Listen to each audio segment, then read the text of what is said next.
News India 27 नव्या पिढीचं नवं माध्यम।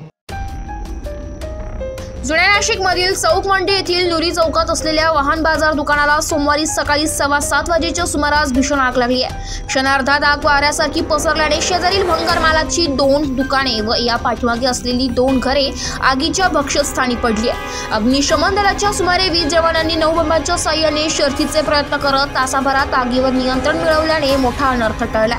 या दुर्घटनेत सुदैवाने जीवितहानी टळली असली तरी लाखोंच्या घरात आर्थिक नुकसान झालंय।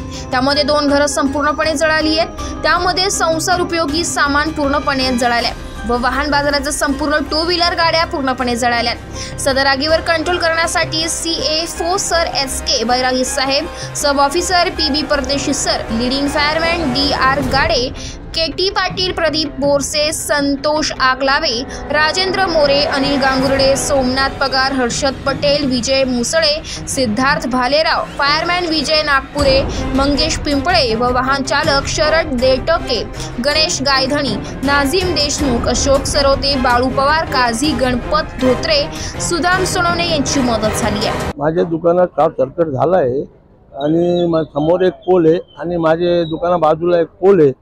त्या पोलवरून शॉर्ट सर्किट होऊन माझे कमीत कमी 50-60 गाड्याच्या वर जळाले। 1.5 कोटीचं माझं नुकसान झालं आहे। हे MSC बोर्डाने बघावे। याच्या आधी सुद्धा कंप्लेंट दिली होती आणि यानंतर जेव्हा पेटला होता त्या टायमाला अग्निशामकच्या गाड्याला पण ते फोन केला होता, त्याने सुद्धा उशिरा केले। किती वाजता घटना घडली? ही घटना घडली 6:30 वाजता। 6:30 नंतर ते कमीत कमी 8-8:30 वाजेपर्यंत पेट चालू होता। हा सर, फायर ब्रिगेडवाले किती वाजता आले? फायर हा 15 ते 20 मिनिटानंतर आले ते। हो, आणि त्याच्यामध्ये असं हे झालेले